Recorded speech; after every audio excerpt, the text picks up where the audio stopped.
pleasure. It gives me a certain fulfillment about my work as an actor and filmmaker. It also enables me to appreciate people in return, because that's how I made a lot of people. Some of those people, I'll never meet them again. The issue of mental health is really quite also key in determining, you know, the quality of life. Hello, ladies and gentlemen.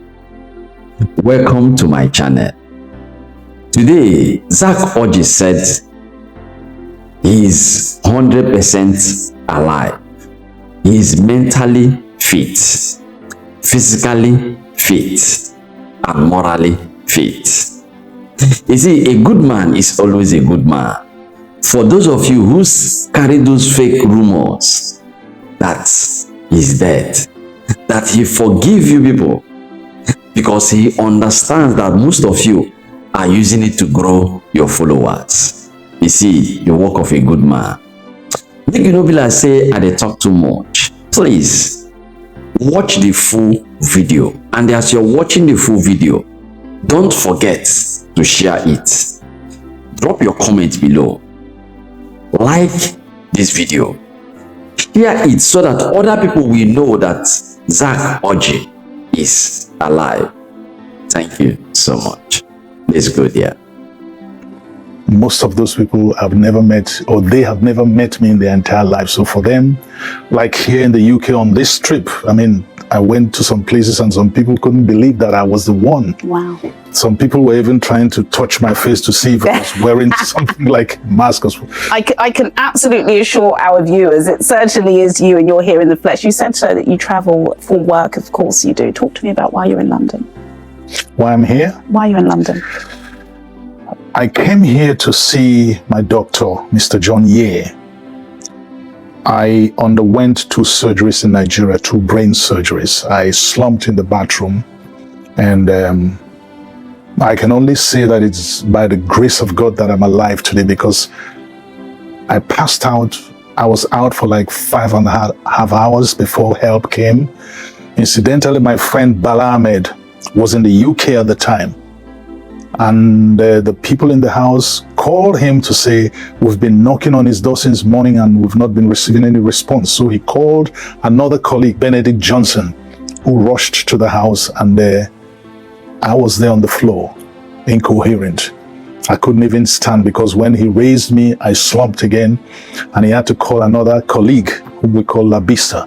So the 2 of them lifted me on their shoulders from the 2nd floor to the ground floor, and took me to the National Hospital, and then notified my friend Bala Ahmed that they had taken me to the National Hospital.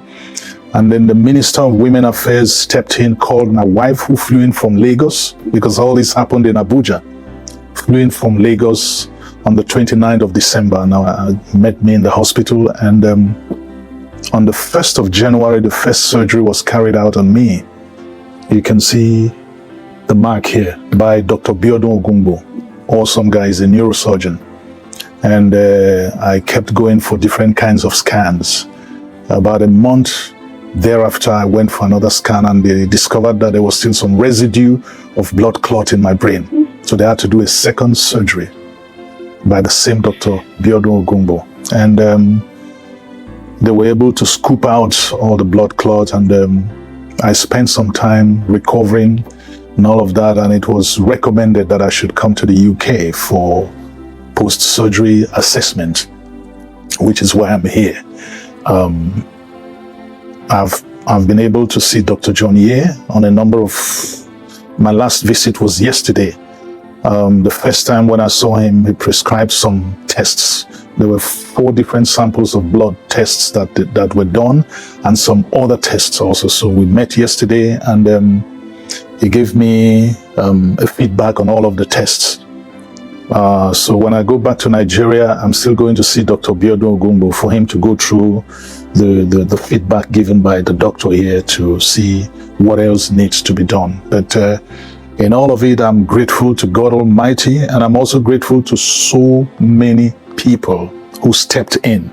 The President of Nigeria, the First Lady, the wife to the Vice President, the President's son, Sheyi, Minister for Women Affairs, Minister for Arts, Culture and the Creative Economy, Minister for Works, and a whole lot of other people. Even I was receiving calls from South Africa, from the UK, from the US, from some of them were willing to, they were asking me, how can we help? How can we be of assistance? So it was overwhelming the way people responded to the whole thing. And I'm alive today by God's exceeding grace and mercy through the people he used to be of assistance to me.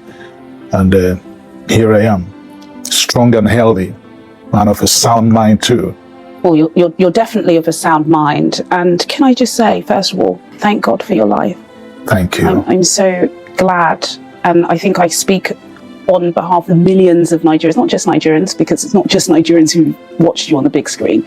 You have been watched by probably billions of people around the world. And I'm so glad that you're healthy, that, you know, brain surgery is a significant undertaking, and you've survived 2 successful surgeries. We're really looking forward to hearing about your recovery, because of course it serves as a testimony and a beacon of hope for so many. In expression of my gratitude, I would also like to mention the Senate President. He was awesome.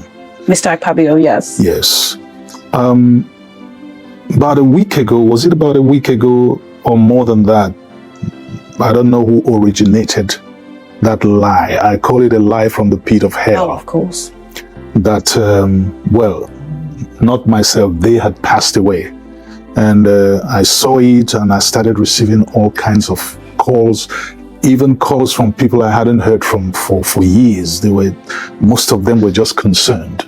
They wanted to find out if it was true and all of that. I can only say that sometimes the social media has made people to be so reckless and callous, to the point of spreading fake news just to grow their page. I believe that's what that person did.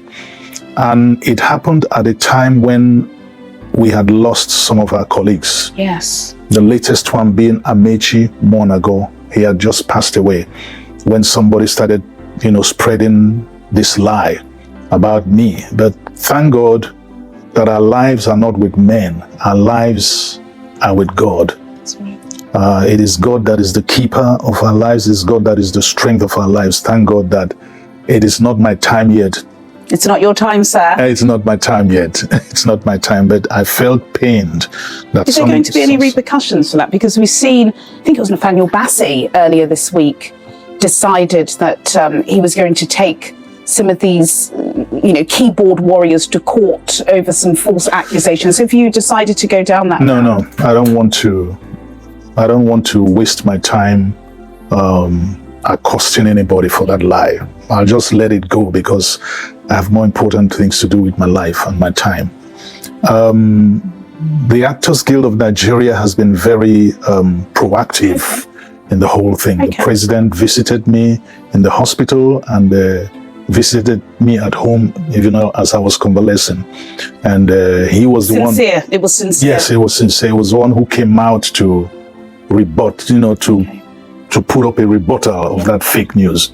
And so you do believe there is support? So you wouldn't agree with what the masses are saying, which is that why is the Nollywood industry, the titans of the industry, why are they not looking after their veterans? Who is going to look after who? First of all, the president of the Actors Guild himself is an actor. So who's going to look after who? It's just an association that listens to, that tries to take care of the well-being of its members. Yeah. And when things like this happen, they try to garner some support from the society for the actors, because even the Actors Guild itself doesn't have its own money. People don't even pay their annual dues. So where would the Actors Guild get money to take care of any member who is passing through one discomfiture or another? So the only thing they can do is to appeal to members of the society. And that's what is happening right now. Absolutely. And the nature of our work is such that we sometimes don't take care of our health. Gosh, yes, of course. You know, it's taking care of your health. And I suppose a bigger discussion is about education, isn't it? And, you know, when people are coming into certain industries, especially, you know, short-lived industries, thank God you're a veteran, you've had 3-decade career. There are some that are one-hit wonders, and they've got to look after those funds when they come for rainy days like this. It's such a shame we don't have much time, but I've got to talk to you. I want to have your thoughts on your recovery process. What do we expect next for you? Are we going to see you on screen? Are you going to have cameras following you around whilst you recover? Because, you know, reality television is a huge hit now. I think lots of people will be interested in seeing how you are recovering. Well, if there is one thing this situation has done for me, is give me time to rest. I haven't been resting. My work taking me to different countries, has brought me here to London, to the US, to Canada, Congo, Ghana, Cameroon, Kenya, South Africa, Sierra Leone, Liberia. I can't remember all the countries. So my work as an actor has enabled me to meet people, and I am Pan-African in nature, because I believe that the industry in Africa should be one. Just one car.